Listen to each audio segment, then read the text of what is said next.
Isang babaeng nagpasaklolo matapos ma-hold up ang siya ngayong inaresto. Nahuli cam kasi siyang nanloob ng bahay. Nakatutok si Bea Pinlac.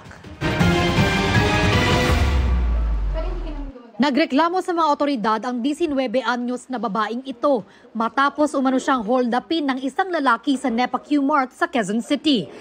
Nanakawan daw siya ng 19,000 pesos.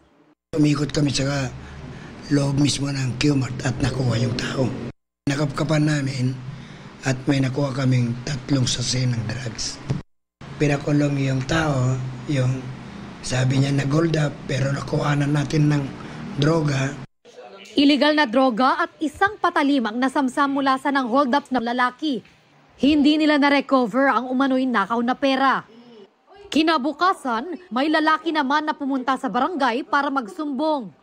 Ang complaint naman niya is pinasok daw yung bahay nila at kinuha yung 4 na cellphone.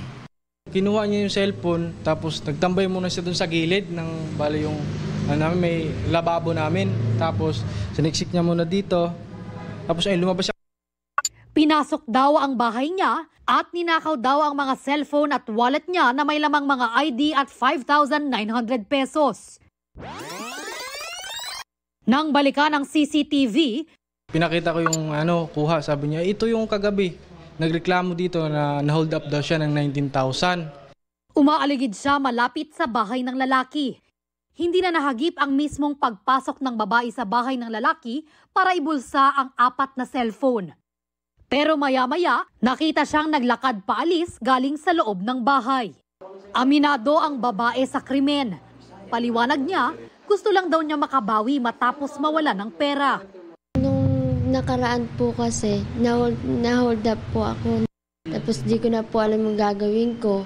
Natutuliro na po yung utak ko. Hanggang sa naisip ko na lang po na gumawa ng hindi maganda. Sa isang mall sa Maynila daw siya pumunta para ibenta ang mga ninakaw na cellphone sa halagang 4,000 pesos. Bagaman nabigay na sa may-ari ang pera, umaasa rin siyang maibabalik ang mga ninakaw na gamit. Kinuha niyo pera, iniwan din niyo sa taxi yung wallet. Ayun din yung habol ko, yung wallet din mo kasi andun yung lisensya ko, wala na. Makuha man namin yung cellphone or hindi, magsasampa pa rin kami ng kaso. Reklamong theft ang kahaharapin ng babae. Posible rin na masampahan ng reklamo ang bumili umano ng mga nakaw na cellphone para sa paglabag sa anti-fencing law. Para sa GMA Integrated News, Bea Pinlac, nakatutok 24 oras.